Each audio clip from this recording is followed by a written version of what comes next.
Oke, Rabbi sidni ilma warzuqni fahma, Rabbi syrali sadri wa yassiril amri, wahlul 'uqdatam min lisani yafqahu qawli, Rabbana atina fid dunya hasanah wa fil akhirati hasanah wa qina adzabannar. Subhana rabbika rabbil izzati amma yasifun, wa salamun alal mursalin walhamdulillahi rabbil alamin. Selamat sore Bapak dan Ibu calon guru penggerak angkatan 10 Kabupaten Selayar kelas 002. Selamat bertemu kembali dalam modul 3 pemimpin pembelajaran dalam pengembangan sekolah.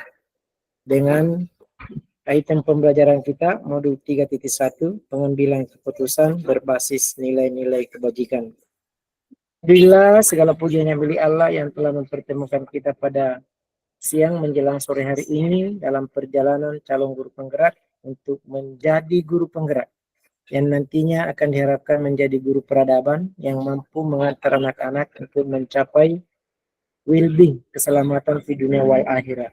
Nah, sebagai salah satu pembeda dari kita di antara kelas-kelas yang lain, marilah kita bersama-sama mengawali acara ini dengan mengucapkan basmalah. Bismillahirrahmanirrahim. Bismillahirrahmanirrahim. Mari kita dengarkan bersama dengan penuh khusyuk, dengan penuh tawaduk ayat suci Al-Quran yang pada siang hari ini akan dipandu langsung oleh Ibu Ernianti. Kepada Ibu Ernianti dengan hormat disilakan.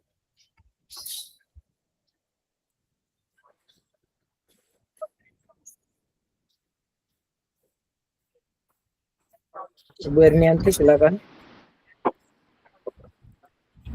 Ya, terima kasih Pak. Saya minta maaf karena ya. Bismillahirrahmanirrahim. Amin. Zalikal kitabul la raiba fihi lil muttaqin. Lazina yu'minuna bil ghaibi wa yuqimuna as-salata wa mimma razaqnahum yunfikun. Wallazina yu'minuna bima unsila ilaika wa ma unsila min qablik wa bil akhirati hum yuqinun. Ulaika ala hudam mir rabbihim wa ulaika humul muflihun. Innal ladzina kafaru sawa'un alaihim a anzartahum am lam tunzirhum la yu'minun. Hatamallahu ala qulubihim wa ala ihim wa ala absarihim gisawatun walahum azabun azim. Wa minan nasi man yaqulu amanna billahi wa bil yaumil akhir wa ma hum bimu'minin. Yuhadi'una Allaha wallazina amanu wa ma yahda'una illa anfusahum wa ma yashurun. Fi qulubihim maradun wazadahum Allahu maradan walahum azabun alimum bima kanu yaksibun. Wa idza qilahum la tufsidu fil ardi qalu innama nahnu muslihun. Shadaqallahul azim. Wassalamualaikum warahmatullahi wabarakatuh. Waalaikumsalam warahmatullahi wabarakatuh. Baik, selanjutnya kita dengarkan pembacaan doa yang sore hari ini akan dipandu langsung oleh Ibu Jumriyati. Kepada Ibu Jumriyati dengan hormat disilakan. Terima kasih Pak. Assalamualaikum warahmatullahi wabarakatuh. Waalaikumsalam warahmatullahi wabarakatuh. Marilah sejenak kita bersama-sama menundukkan kepala, bermunajat kepada Allah agar kegiatan kita hari ini dalam ruang kolaborasi berjalan lancar. Bismillahirrahmanirrahim. Allahumma sholli ala Sayyidina Muhammad wa ala ali Sayyidina Muhammad. Ya Allah, ya Rahman, berkahilah semua langkah dan perbuatan kami, dan jadikanlah itu semua nilai ibadah dan nilai ilmu yang bermanfaat kepada kami. Ya Allah, ya Wahid, kami mohon perkuatlah persatuan di antara kami. Janganlah Engkau biarkan ada perpecahan di antara kami. Ya Allah, ya Ghafur, Engkau yang Maha Pengampun atas segala dosa, ampunilah dosa kami. Ya Allah, ya Mujib, Engkau yang Maha mengabulkan doa, perkenankanlah doa dan permohonan kami. Rabbana atina fid dunya hasanah wa fil akhirati hasanah wa qina azabannar. Subhana rabbika rabbil izzati amma yasifun. Wassalamu alal mursalin. Walhamdulillahi rabbil alamin. Amin ya rabbal alamin. Wassalamualaikum warahmatullahi wabarakatuh. Waalaikumsalam warahmatullahi wabarakatuh. Baik, terima kasih banyak. Itulah tadi sepenggal doa yang telah diantarkan oleh Ibu Jumriati. Sekali lagi kita bermunajat kepada Yang Maha Kuasa. Semoga doa itu akan mengantarkan kita pada keselamatan di dunia wal akhirah, terutama dalam keselamatan mengikuti pembelajaran di siang hari ini. Selanjutnya ice breaking yang akan dibawakan oleh Pak Sahir. Kepada Pak Sahir, link dan room adalah hak Anda. Disilakan. Baik, terima kasih Pak atas kesempatan yang diberikan. Baik Bapak Ibu, jadi ice breaking kali ini adalah tebak-tebakan ya. Jadi ice breaking kita pada kesempatan ini adalah tebak-tebakan. Baik Bapak Ibu, jadi tebak-tebakannya adalah Pak Sahir mempunyai sebuah akuarium yang memiliki ikan yang berjumlah 175. Jadi Pak Sahir memiliki ikan dalam akuarium 175. Dengar Ibu, Bapak Ibu? Siap. Dengar, Pak. Nah, terus mati 7, tinggal berapa Bapak Ibu?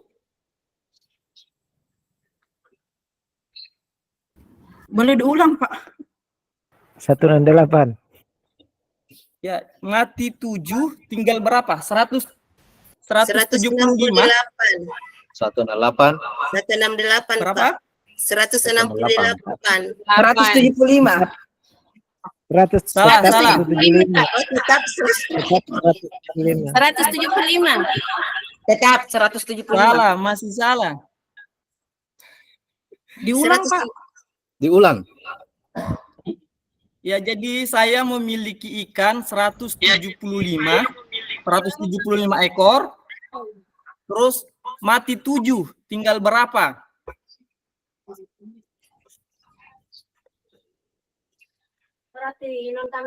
Tinggal 7. Mati 7. Tinggal Berapa? 7. Tinggal 7. Mati Tinggal 7. 7. Ya, salah, masih salah. Saya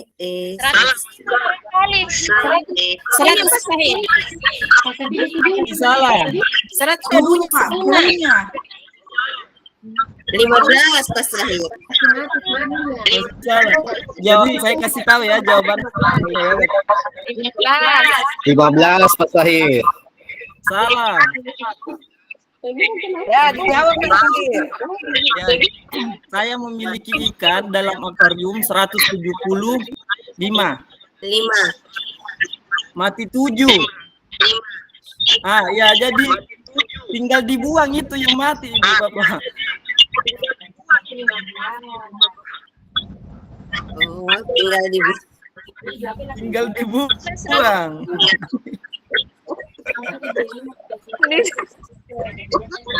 itu Pak Sahir Permainan ini. Ya. Ada lagi satu, Ibu. Tebakan. Masih ada. Ya. Biasanya kan kita Bapak Ibu sering makan donat ya. Ya. Ya. Nah, donat itu ada pinggirnya tetapi tidak ada tengahnya ya. Betul. Betul. Jadi pertanyaannya adalah apa yang tidak ada pinggirnya tetapi tidak ada tengahnya? Donat. Donat gila lagi Pak Sahir. Ya. Roti bola. Salah. Ini Pak Sahir. Kayu. Salah.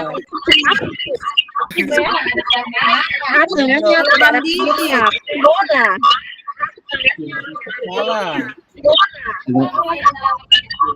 Jawab. Pak Sahir, kepala botak.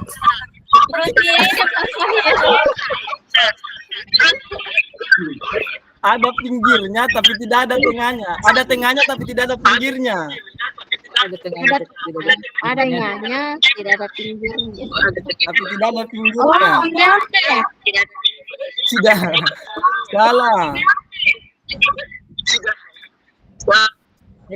Saya kasih tahu jawabannya ya Bapak Ibu. Ya. Ya, bocoran.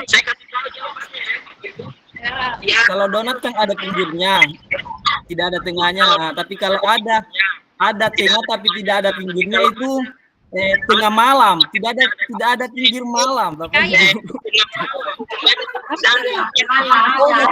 Pak Sahir. Jadi mungkin ice breaking kali ini saya cukupkan Bapak Ibu. Jadi assalamualaikum warahmatullahi wabarakatuh. Waalaikumsalam warahmatullahi Hubungannya donat wabarakatuh. dengan tengah malam Pak Sahir. Oke, baik. Terima kasih banyak, cukup menghibur. Terima kasih banyak Pak Sair. Baik, Bapak dan Ibu, izin saya presentasi ya.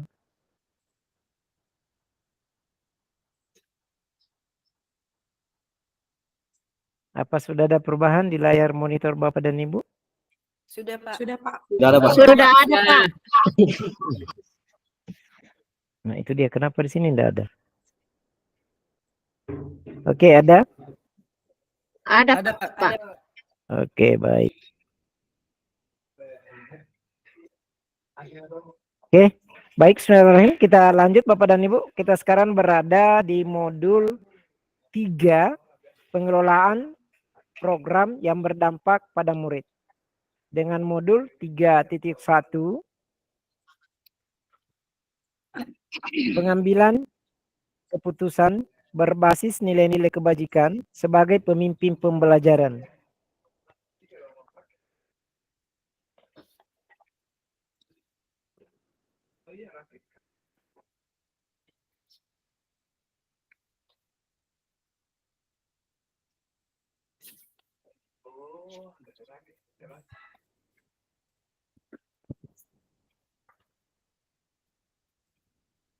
Oke, saya salah tayang ya. Sabar ya.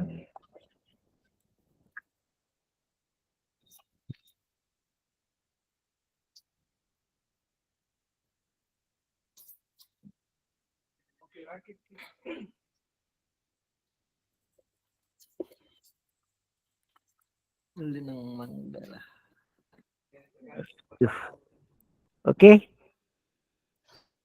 Sudah sudah nampak dari monitor Bapak dan Ibu? Belum, Kembali, Pak. Kembali Belum? lagi, Pak. Iya, kembali Pak.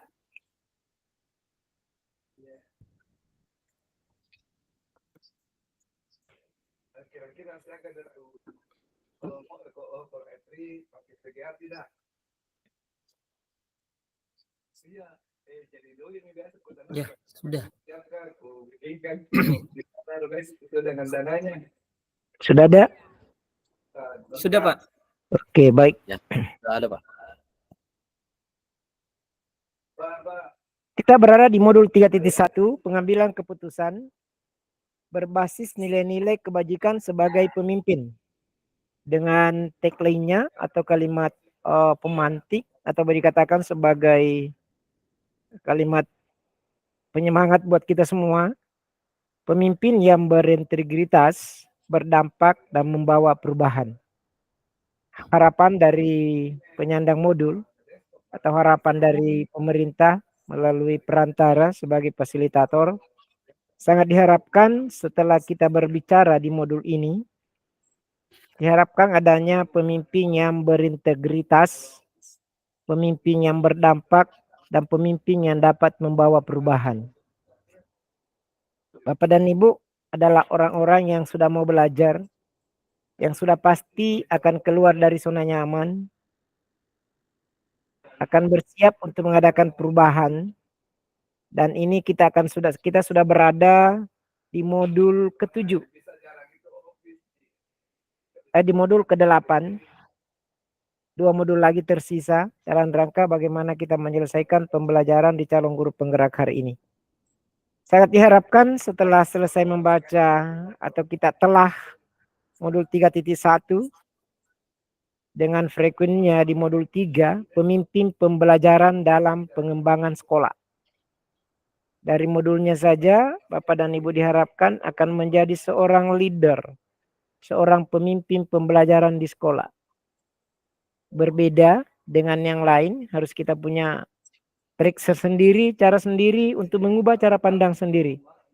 Bahwa kita hadir di kelas bukan sebagai seorang penguasa kelas, bukan sebagai seorang yang diktator, tetapi kita akan hadir sebagai seorang pemimpin untuk mengayomi, untuk menjembatani orang-orang yang ada di dalam lingkar pengaruh kita. Bukan saja memimpin kelas, kalau hari ini kita masih berada sebagai jenjang kelas, tapi nantinya sangat diharapkan Anda sebagai ragi, sebagai inisiator dalam rangka bagaimana membangun kolaborasi untuk pengembangan sekolah tersebut. Titik materi di 3.1, pengambilan keputusan berbasis nilai-nilai kebajikan. Setelah hari ini, setelah kita belajar modul-modul ini, sangat diharapkan bagaimana hadirnya seorang pemimpin, seorang leader yang mengambil keputusan di sekolah dengan berpedoman kepada nilai-nilai kebajikan yang nantinya kita akan berbicara 439. 4 paradigma, 3 prinsip, dan 9 langkah yang akan kita lihat secara mendetail pada slide-slide berikut ini. Oke, Bapak dan Ibu, di sini ada 9 gambar. Boleh ditulis saja, tidak usah di chat room. Bagaimana perasaan Anda saat ini? Karena kalau di chat room mungkin agak terlalu lama lagi. Kita ini agak telat masuk, berhubung karena ada error tadi. Yang pertama senang, kedua bersemangat, ketiga percaya diri, 4 cemas, kelima sedih, 6 bingung, 7 bosan, 8 kesal, 9 marah. Silakan dituliskan salah satu huruf atau salah satu angka, salah satu angka yang mewakili perasaan Anda. Cukup di catatan saja. Oke, saya mengembalikan mengingatkan kembali komitmen belajar kita hari ini. Nyalakan kamera jika memungkinkan, matikan mic ketika tidak berbicara, hadir seutuhnya.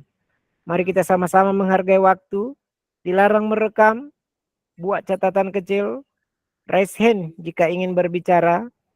Kemudian gangguan teknis adalah hal yang biasa dalam sesi daring.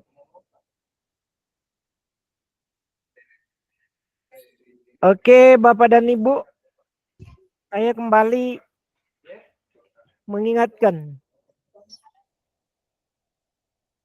pesan dan amanah atau beban dan amanah kepemimpinan adalah mengimbangi semua prioritas yang terpenting. Tugas saya adalah pendidikan, adalah untuk melakukan yang terbaik. Apa yang diinginkan kadang-kadang belum tentu itu yang terbaik. Dan untuk membuat perubahan, apalagi perubahan transformasional, pasti ada kritik. Sebelum mengambil keputusan, tanyakan, apakah yang kita lakukan berdampak pada peningkatan pembelajaran? Ini satu pesan dari Mas Menteri, Mas Nadiem Makarim, yang dituangkan pada tahun 2020, bahwa beban yang sesungguhnya itu adalah amanah kepemimpinan dalam mengimbangi semua prioritas. Kalimat akhirnya kita bisa lihat, sebelum Bapak dan Ibu, sebelum Anda mengambil keputusan, tanyakan, apakah yang Bapak Ibu lakukan berdampak pada peningkatan pembelajaran murid? Terutama yang saat ini sudah menyandang sebagai leader, sebagai pemimpin di sekolah, yang arahnya Anda adalah punya pemegang kebijakan. Kebijakan-kebijakan yang mau dilaksanakan, yang mau diterapkan, yang mau dilakukan di sekolah, termasuk yang berorientasi atau yang berhubungan dengan penggunaan dana-dana dan lainnya, tanyakan program itu. Apakah itu ada kaitannya dengan murid? Apakah itu sudah berpihak dengan murid? Apakah segala keputusan yang dilakukan di kelas sudah berpihak dengan murid? Termasuk dalamnya bagaimana kita melaksanakan pembelajaran itu. Pendidikan itu sesungguhnya adalah sebuah seni untuk menciptakan manusia menjadi beretika. Oke, teman-teman semua, Bapak dan Ibu guru hebat dari Kepulauan Selayar, saya mengingatkan sebuah filosofi dari penulis yang cukup terkenal yang menyatakan bahwa pendidikan adalah sebuah seni untuk menciptakan manusia menjadi beretika. Jadi ketika ini yang kita canangkan baik-baik, kita sudah mendalami modul 1 dan 2, maka saya pastikan tidak ada lagi bullying di depan kelas, di dalam kelas, tidak ada lagi hukuman yang diberikan kepada peserta didik.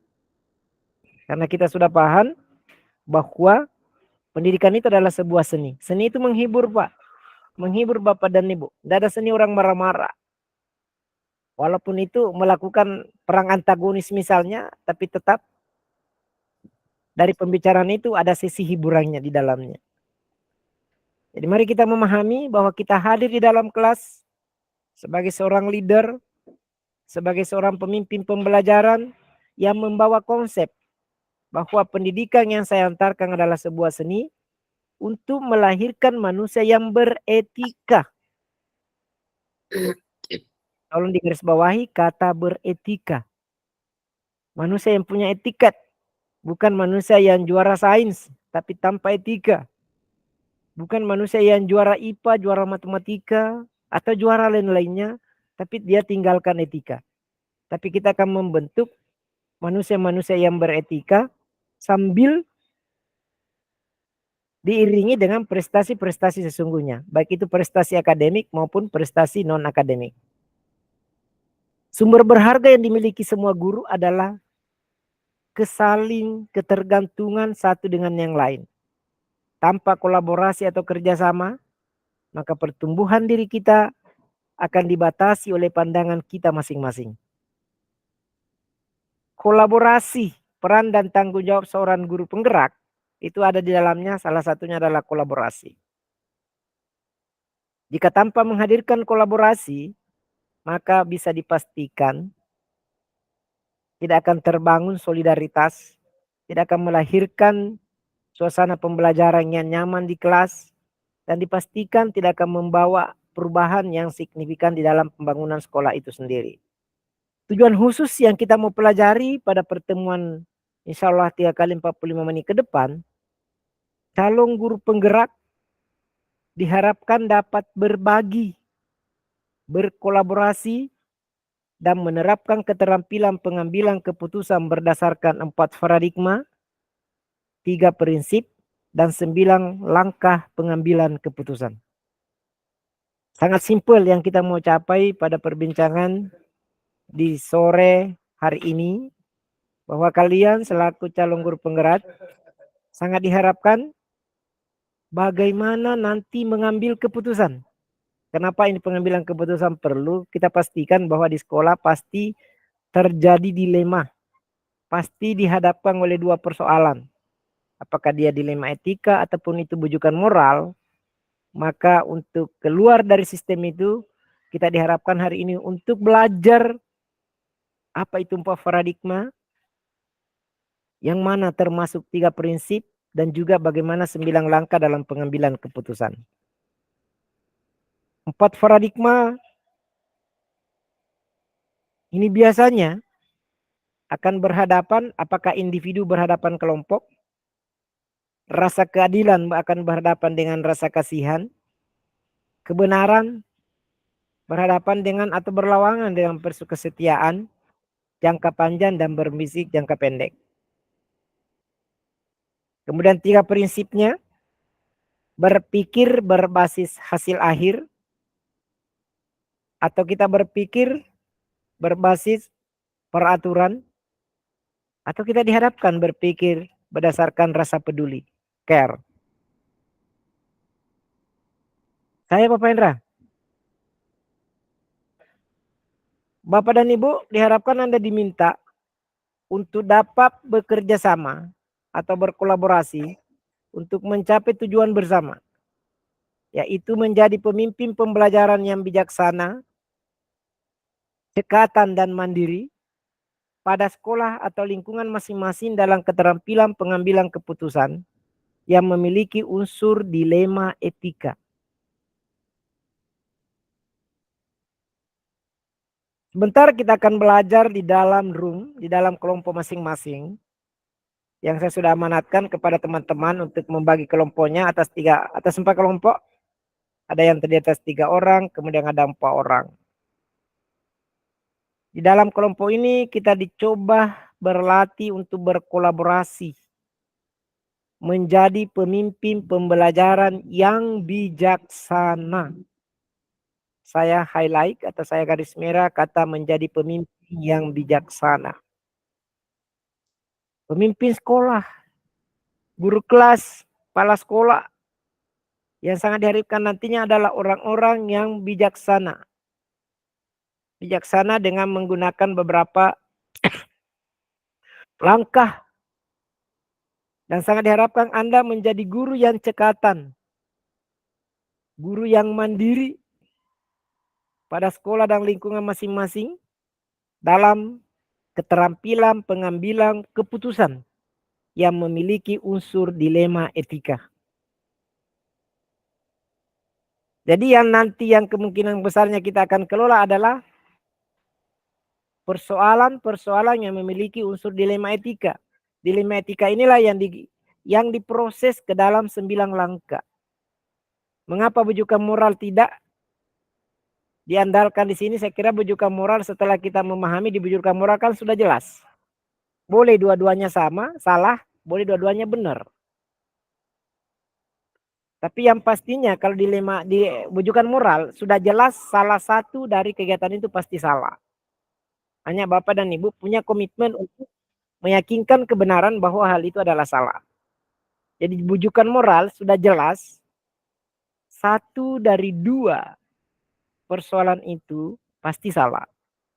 Sedangkan dilema etika bisa dua-duanya benar, bisa dua-duanya salah. Tergantung bagaimana kita melihat kasus itu dengan melalui 9 langkah pelaksanaan tadi.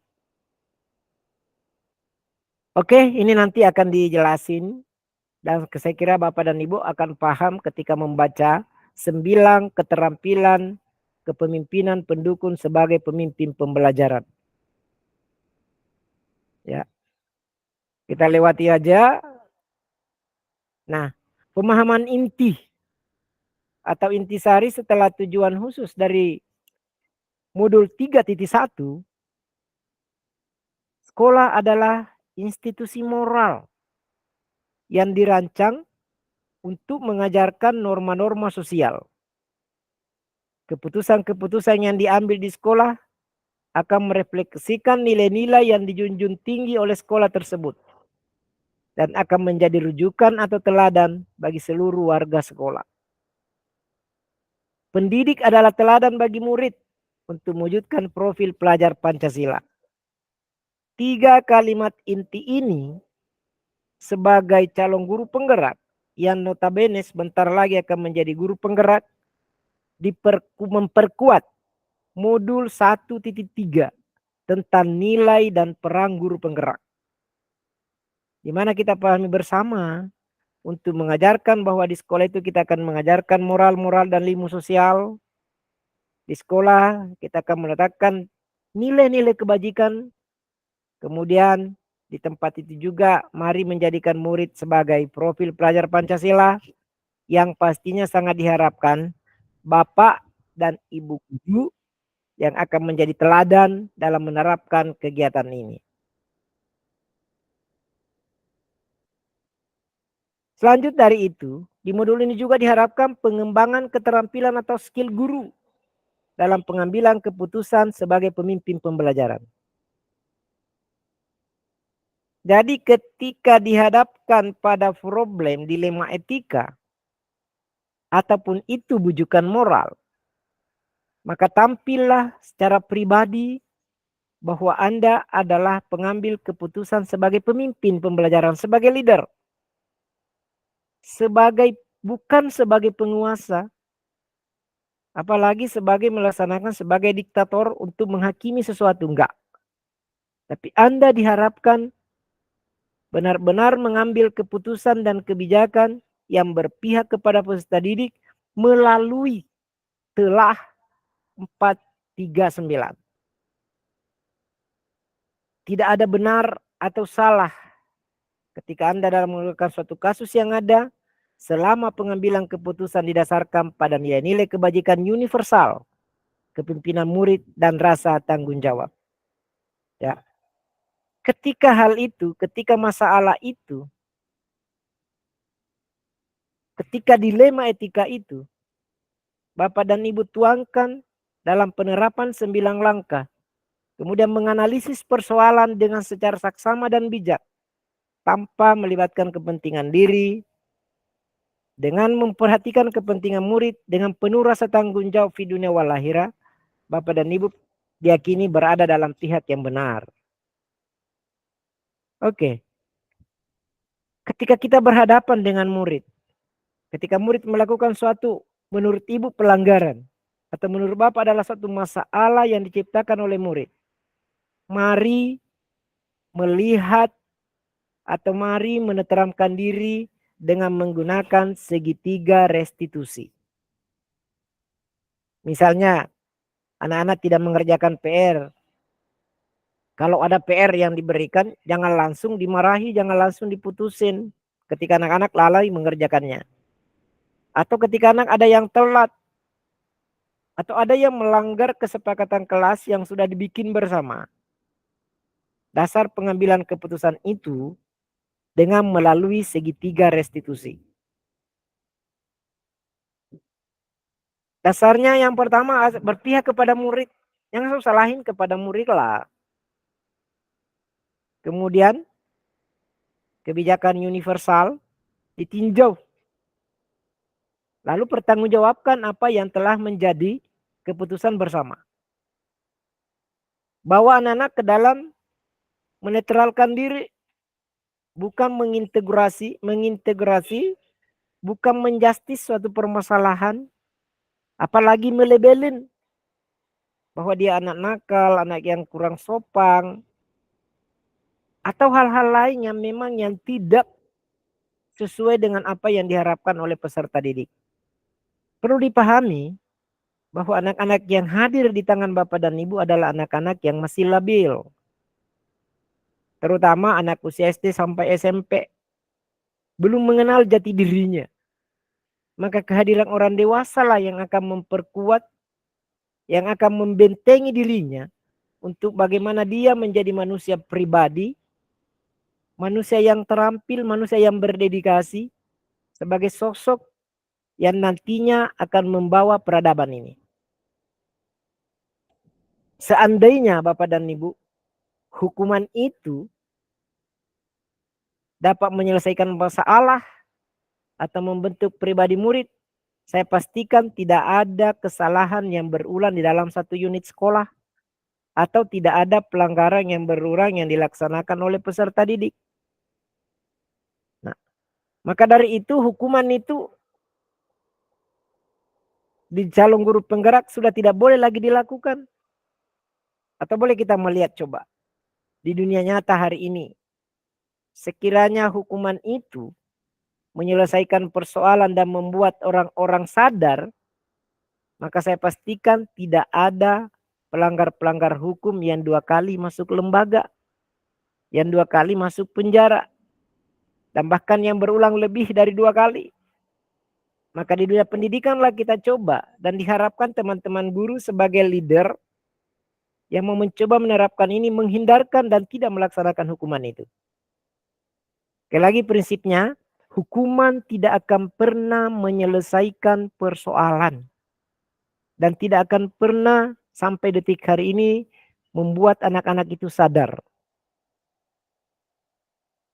Maka lahirlah yang namanya segitiga restitusi. Mengantar anak-anak untuk menyadari apa yang mereka dilakukan. Kemudian dia akan bertanggung jawab dari apa yang sudah dilakukan melalui pendampingan dan pendekatan yang dilakukan oleh Bapak dan Ibu guru. Oke, the next. Pemahaman inti dari modul ini sangat diharapkan dan dibutuhkan keberanian dan kepercayaan diri Anda untuk menghadapi konsekuensi dan implikasi dari keputusan yang kita ambil, karena tidak ada keputusan yang mengakomodir seluruh kepentingan dan para pemangku kepentingan. Artinya begini, kita sudah belajar penguatan-penguatan tentang bagaimana menjadi diri pribadi di modul 1, 1.1 sampai 1.4. Kemudian di modul 2, beberapa keterampilan-keterampilan khusus yang harus kita gunakan dalam rangka membangun komunikasi.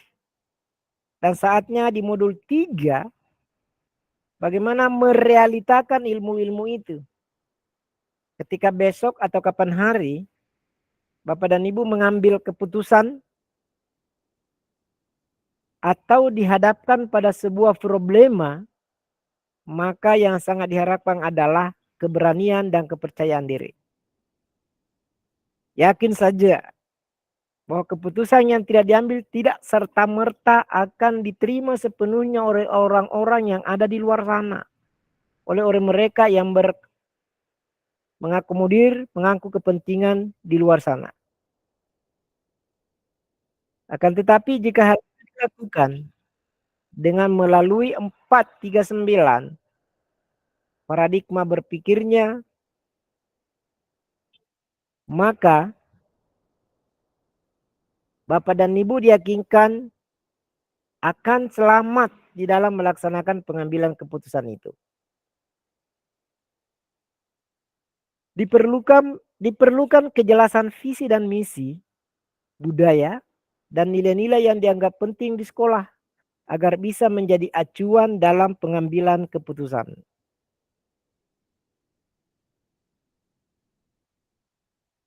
Capaian modul khusus. CGP dapat melakukan praktik pengambilan keputusan yang berdasarkan prinsip kepemimpinan pembelajaran. Yang kedua, calon guru penggerak dapat mengidentifikasi jenis-jenis paradigma dilema etika yang dihadapi oleh dirinya sendiri maupun oleh orang lain. Calon guru penggerak mampu bersikap reflektif, kritis, dan terbuka dalam menganalisis dilema tersebut. Calon guru penggerak dapat memilih dan memahami 3 prinsip yang dapat dilakukan untuk membuat keputusan dalam dilema pengambilan keputusan. Bapak dan Ibu calon guru penggerak diharapkan dapat menerapkan 9 langkah pengambilan dan pengujian keputusan yang diambil dalam dilema etika. Calon guru penggerak bersikap reflektif, kritis, dan kreatif dalam proses tersebut. Saya kira modul pembelajarannya seperti ini. Konsepnya nanti akan diperjelas lebih dalam lagi ketika kita ketemu dengan sesi instruktur. Nah, ini sudah jelas Bapak dan Ibu. Dilema etika atau bujukan moral. Bujukan moral sudah jelas arahnya. Ada yang mau ke kanan, ada yang mau ke kiri. Sudah jelas kita bagaimana kita memilih. Ketika bujukan moral itu kita berada dalam 2 persimpangan jalan. Yang sudah jelas satu nyata, satu salah, sedangkan dilema etika kita dihadapkan pada persoalan yang bisa jadi dua-duanya benar, bisa jadi dua-duanya salah. Maka dibutuhkan analisa yang matang. Oke, baik Bapak dan Ibu.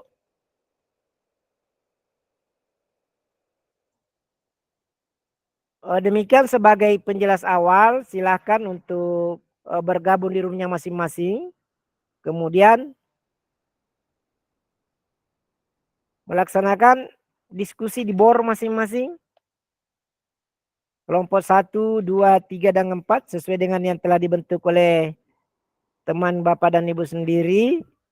Dan tadi malam atau tadi pagi saya sudah kirim link materi atau draft materi yang bisa dijadikan pegangan oleh Bapak dan Ibu.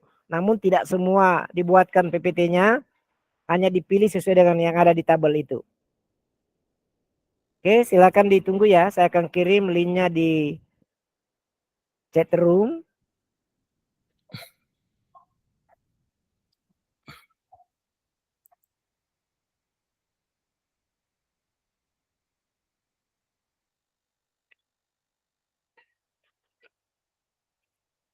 Kelompok 1.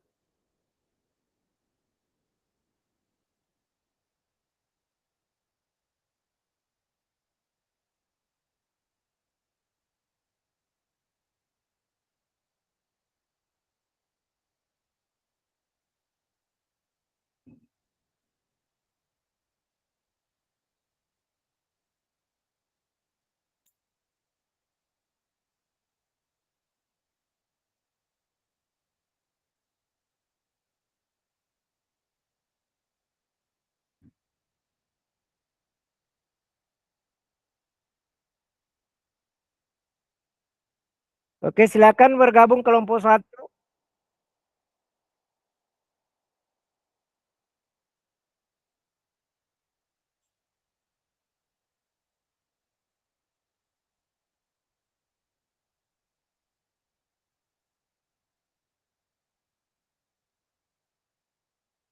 Sabar ya, tunggu kelompok 2.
Berikut kelompok 3.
Link terakhir kelompok 4.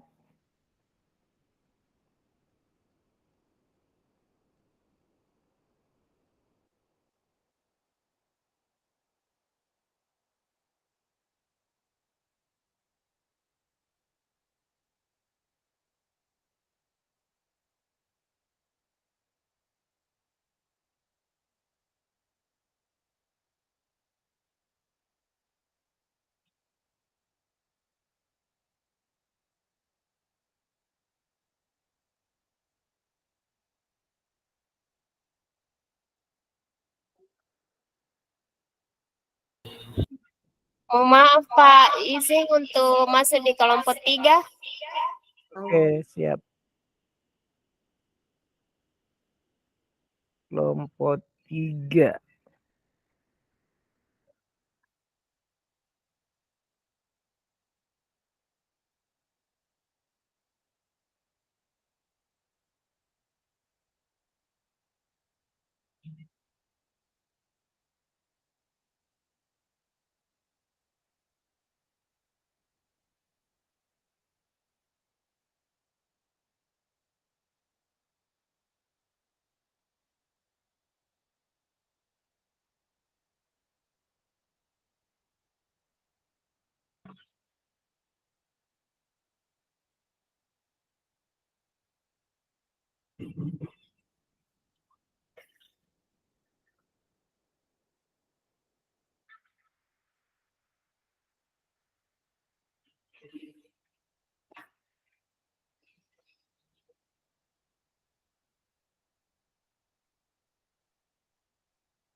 Oke, kelompok 3, apa mendengar suara saya? Izin Pak, diizinkan gabung Ibu Nur Hikmasari Pak di kelompok 3. Oke, saya sudah undang tadi. Oke, belum gabung ya? Nanti ditekan lagi.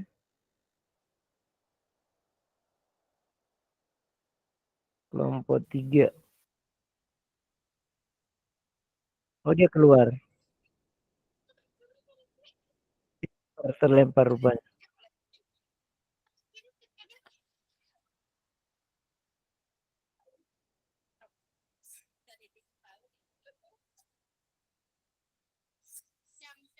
Ini kelompok 2 lengkap? Oke, masih ada yang menunggu. Oke, siap. Ya, masuk. Oke, silakan diperhatikan di Word tadi yang saya kirim tadi siang. Itu ada lembaran saya kirim di grup. Tugasnya setiap kelompok. Apa yang mau dilakukan dari setiap kelompok sudah ada penjelasannya juga di bagian akhir.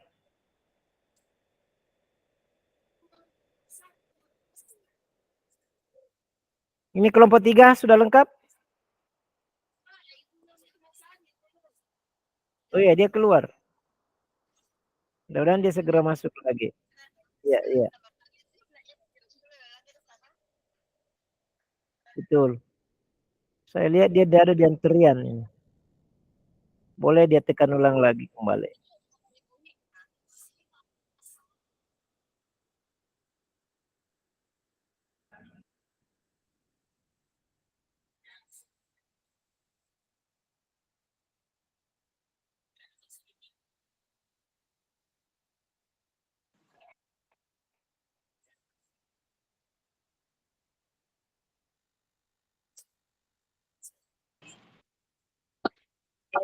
Habib Papa Phil mohon izin masuk di kelompok 2. Kelompok 2. Saya atas nama Jamrayanti. Kelompok 2. Kelompok 2 masih ada belum masuk.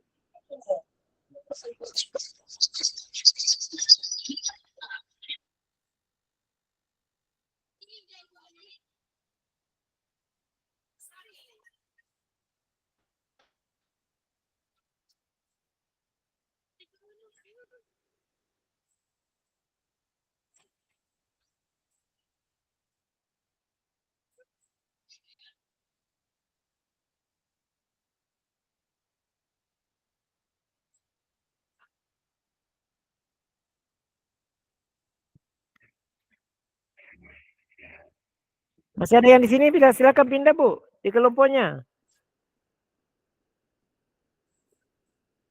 Masih ada yang di room sini, silakan pindah di kelompoknya.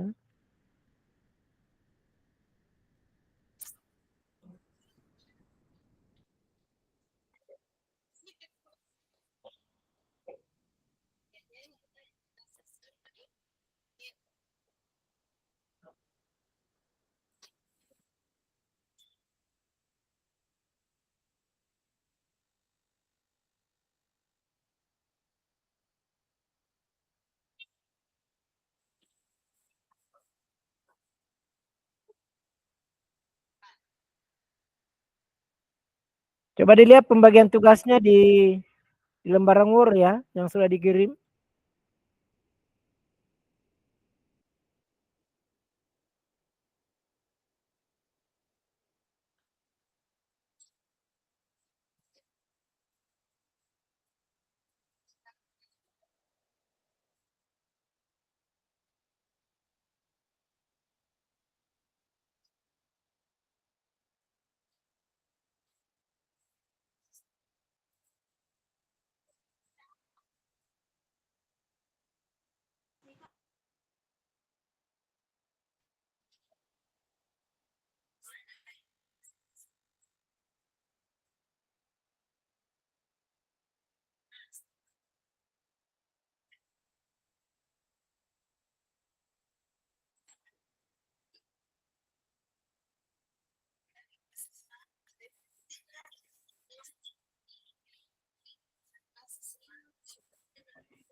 Bu Jamra kelompok berapa, Bu Jamra?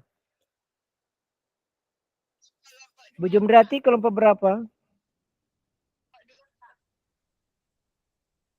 Ya,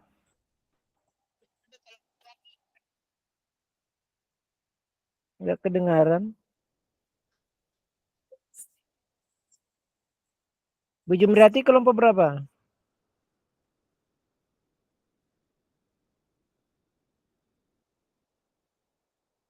Halo?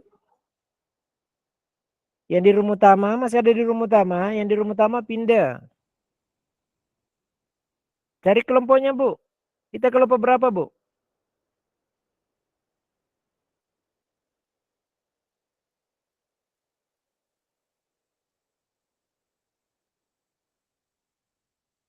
Bu Jumrati kelompok berapa?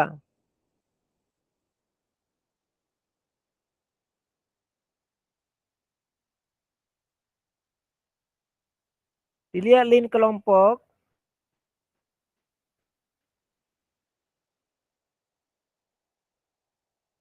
Oh, udah masuk.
Oke,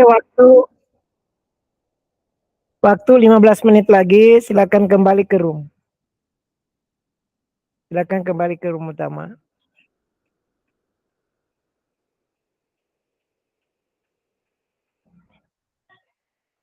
Bapak Ibu, silakan kembali ke room utama ya.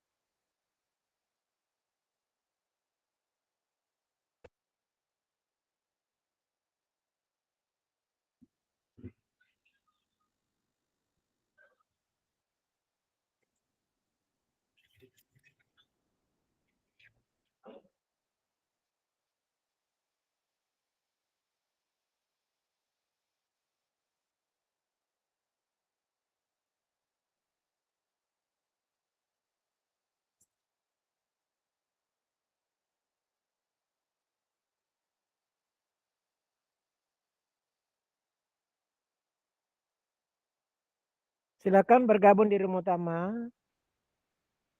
Silakan bergabung di room utama, Bu. Bapak Ibu yang masih ada di room sini, silakan bergabung di room utama. Cek.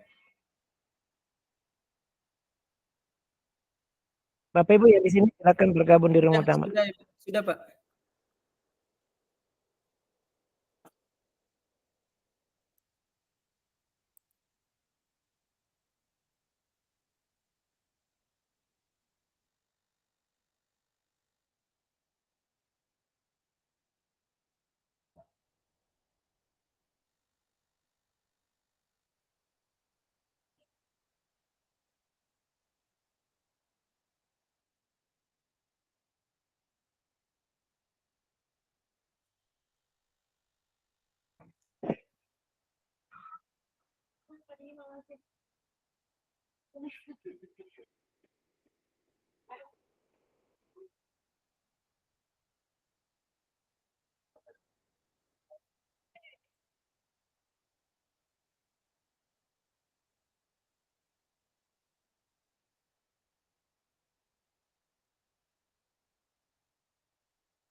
Oke, baik.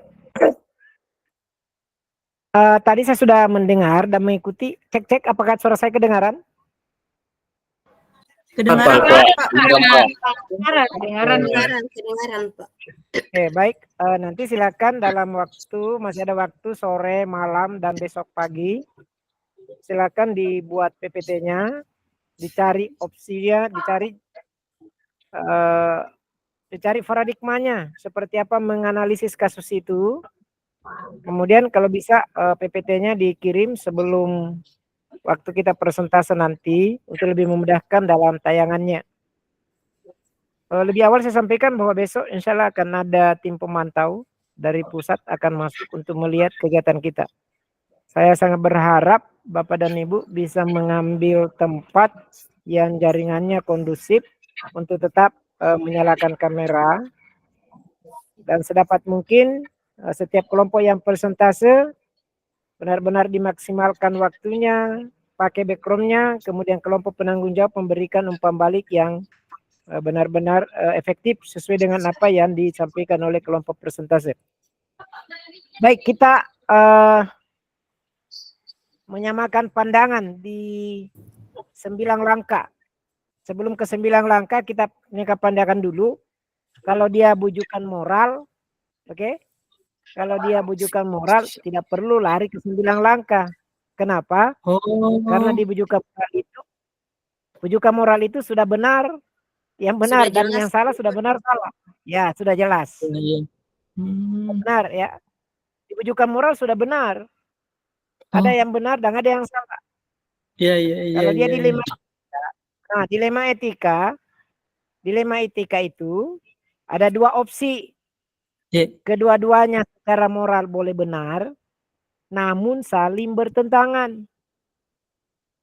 Jadi tanda-tandanya bahwa masalah itu adalah dilema etika ketika kedua-duanya secara moral benar, namun saling bertentangan.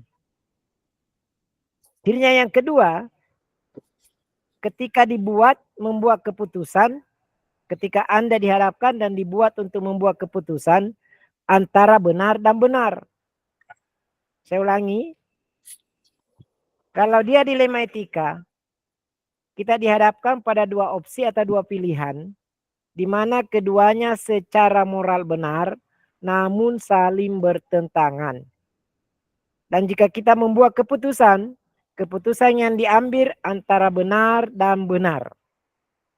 Tidak boleh keputusan yang diambil antara benar dan salah, harus benar dan benar. Nah,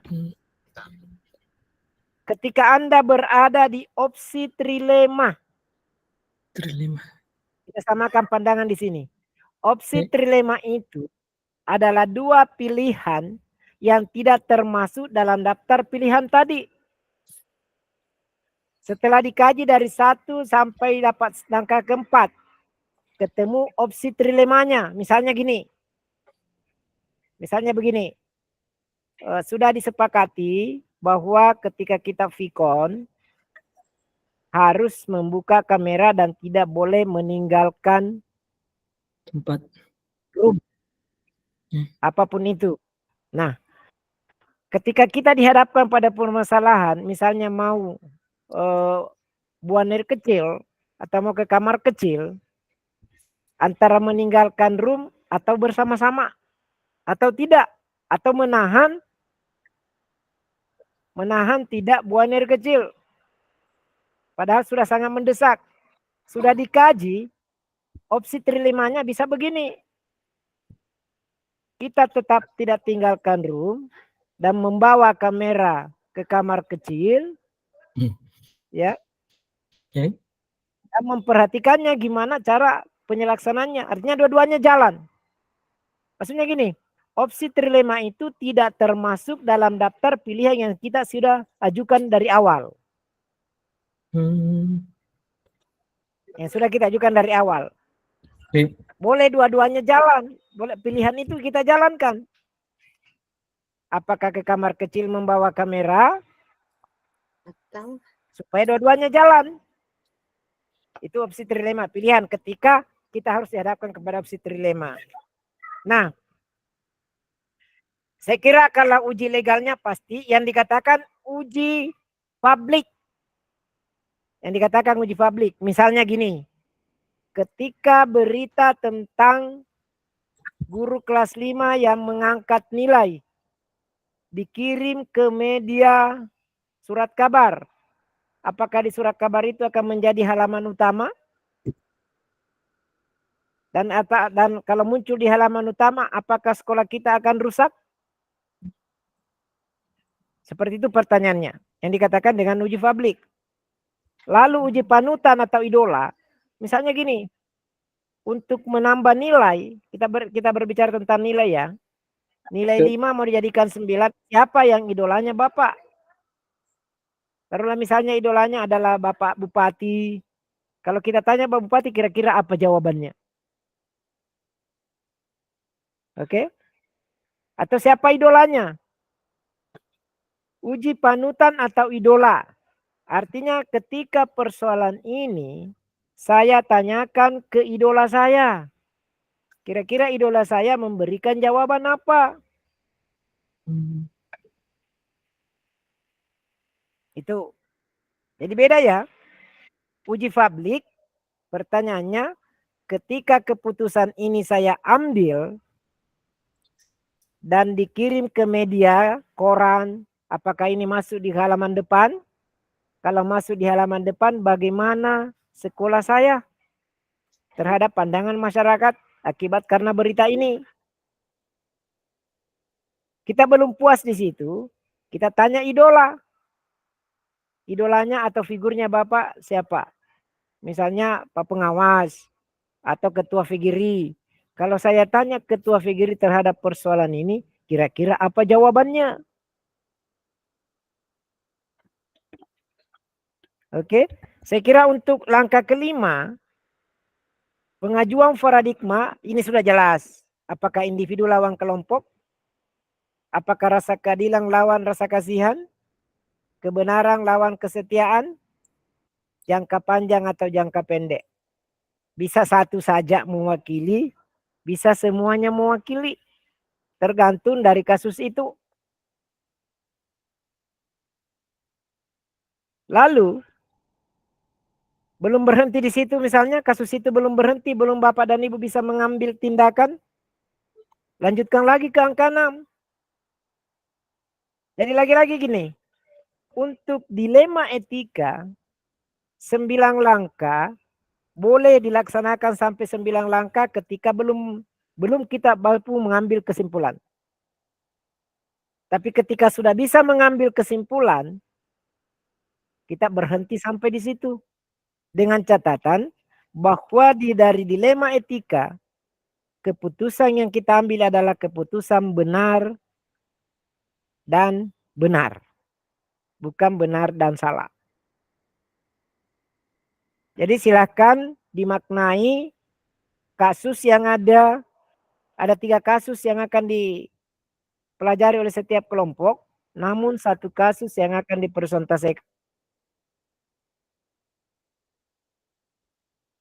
Mempertegaskan lagi bahwa bujukan moral itu nyata, Ji.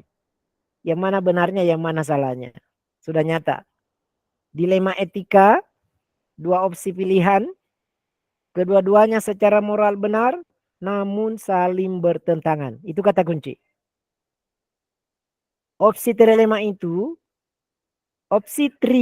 itu adalah 2 pilihan yang di luar dari pilihan yang kita pilihkan tadi.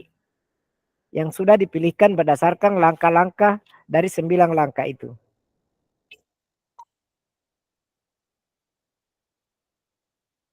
Oke, sampai di sini ada pertanyaan Bapak dan Ibu?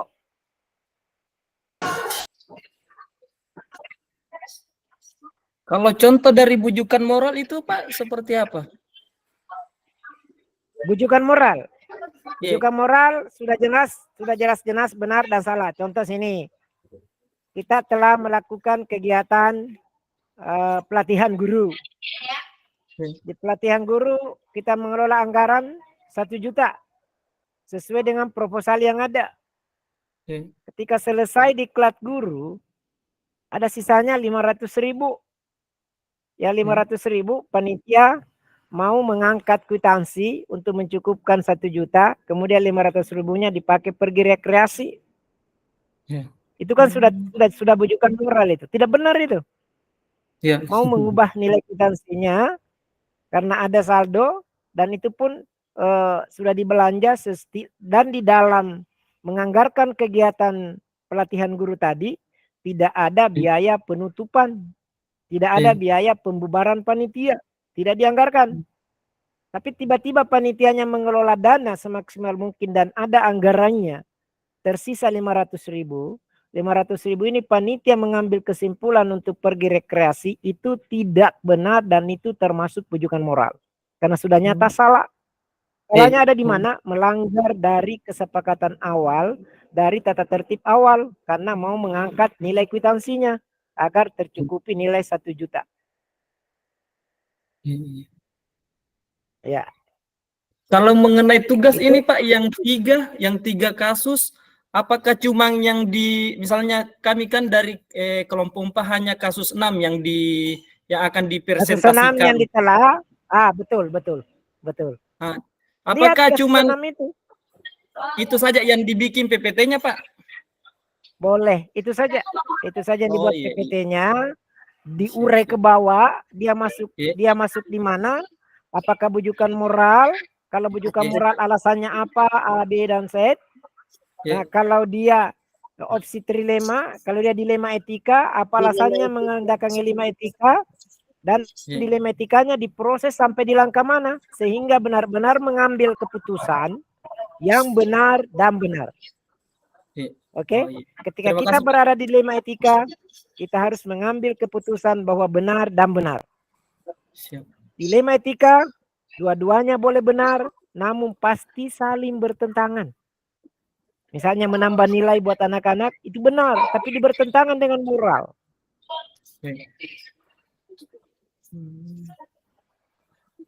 Ada dua, ya, dibuat PPT-nya, didesain kalimatnya, dilihat rubrik yang ada untuk bagaimana kita melaksanakan nanti presentasi. Sekali lagi Bapak dan Ibu, saya mohon Bapak dan Ibu besok tampil maksimal ya. Kalau bisa kerjasama dengan kelompok penanggap. Karena akan dipantau oleh tim pemantau dari pusat. Bagaimana keaktifan CGP, termasuk bagaimana keaktifan fasilitator, dan bagaimana kami memberi nilai dalam pelaksanaan setiap kegiatan. Siap. Oke, ada lagi? Ini mohon maaf ini agak telat. Dan insya Allah akan kami perbaiki sistemnya ini. Oke, kita berada di akhir sesi. Sebelum kita mengakhiri sesi ini, marilah kita sama-sama mendengarkan closing statement yang akan disampaikan oleh Bapak Muhammad Takbir. Ada Bapak Muhammad Takbir, dengan hormat dipersilakan.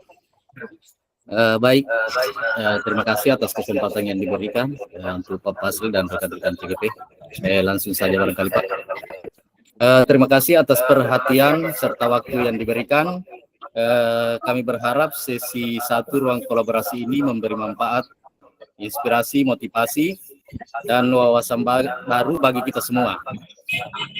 Jangan takut untuk melakukan perubahan dan berani menghadapi tantangan. Sebelum sesi ini saya tutup, ada pantun barangkali. Biru laut seperti kolam, Selayar. tanpa laut kolam. Hari Jumat yang paling dalam, saya tutup dengan salam. Assalamualaikum warahmatullahi wabarakatuh. Waalaikumsalam warahmatullahi wabarakatuh. Baik, kolamnya jernih, airnya tenang. Ikan berenang membuat kita hati damai. Untuk itu, mari kita sambut Ibu Nur Caya dengan orang reporternya hari ini. Baiklah, terima kasih atas kesempatannya yang diberikan. Assalamualaikum dan selamat siang. Saya Nur Caya dalam acara seputar berita edisi Kamis 1 Agustus 2024 untuk mengabarkan berita-berita teraktual dan terpercaya yang kami rangkum dalam seputar berita ruang kolaborasi diskusi kelas 10.002 Guru Penggerak Angkatan 10. Pembukaan oleh fasilitator.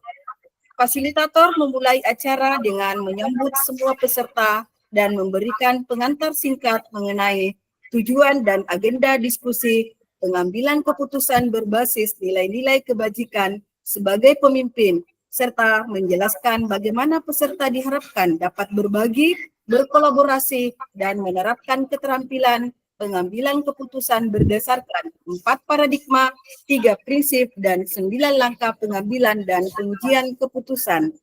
Rangkaian seremoni pada kegiatan ruang kolaborasi oleh peserta, Gema Wahyu Ilahi oleh Ibu Irmianti, doa oleh Ibu Jumriati, ice breaking oleh Bapak Sahir, closing statement oleh Bapak Muhammad Takbir. Diskusi ini dilakukan secara sinkronasi agar dapat menentukan paradigma apa yang sebaiknya digunakan dalam studi kasus pilihan, kemudian prinsip mana yang mendasari pilihan pengambilan keputusan yang diambil, dan tahapan yang tepat pada pengambilan dan pengujian terhadap studi kasus pilihan tersebut. Jangan pernah ragu bahwa sekelompok kecil orang-orang yang berkomitmen dan peduli pada sesama dapat mengubah dunia. Teruslah bertanya, teruslah belajar, dan teruslah bermanfaat. Sekian dari saya, Nur Caya CGP Angkatan 10. Pamit undur diri. Salam guru penggerak, tergerak, bergerak, dan menggerakkan. Selamat menyambut perayaan kemerdekaan Republik Indonesia 17 Agustus 2024 yang ke-79. Merdeka. Merdeka. Merdeka belajar, merdeka mengajar. Merdeka. Assalamualaikum warahmatullahi wabarakatuh. Waalaikumsalam warahmatullahi wabarakatuh. Assalamualaikum warahmatullahi wabarakatuh. Terima kasih, salam semangat buat saudara-saudaraku yang ada di Kabupaten Selayar. Doang, puncak doangnya. Semoga Kapan ke Selayar, Pak? Jalan-jalan. Insyaallah di Lokapanen ya, Lokapanen Raya. Semoga. Iya, iya, Terima kasih banyak atas kebersamaannya sore hari ini. Insyaallah kita akan bertemu sekitar 2 modul lagi dan 1 modul lagi pertemuan untuk modul ini. Semoga modul-modul awal menginspirasi kepada Bapak dan Ibu. Sesuai dengan yang saya janjikan, insya Allah suatu saat nanti kita akan ketemu sekali lagi di luar dari agenda untuk coaching. Sampai kali ini saya belum memberi nilai di coaching ya. Kita masih perlu belajar bersama untuk bagaimana mengenali itu. Terima kasih atas kebersamaannya sore ini. Mohon maaf tadi ada kesalahan teknis. Semoga saya akan perbaiki malam ini. Sekali lagi saya sangat berharap teman-teman semua tunjukkan kreativitas, tunjukkan talenta kalian besok. Mohon dicari tempat yang nyaman untuk melihat karena akan disampaikan akan hadir tim pemantau dari pusat untuk melihat jalannya kegiatan ini. Terima kasih banyak atas kebersamaannya. Terima kasih banyak atas masukan dan informasinya. Selamat belajar. Jangan pernah ragu untuk seperti tadi dikatakan oleh teman-teman, jangan pernah ragu untuk memulai, jangan pernah ragu untuk berubah. Jangan pernah ragu untuk bertindak. Karena sekelompok kecil orang-orang yang akan merubah maka akan menjadi sebuah gebrakan yang besar dalam rangka mengubah dunia ini. Demikian, mari kita menutup bersama dengan ucapan hamdalah, alhamdulillahirrabbilalamin. Assalamualaikum warahmatullahi wabarakatuh. Oke, silakan Bapak dan Ibu. Izin Pak keluar. Izin Pak, izin Pak, menjalankan izin. aktivitas yang lain silakan. Ditunggu PPT-nya ada pagi ya, biar ada koreksi. Iya, Pak. Silakan.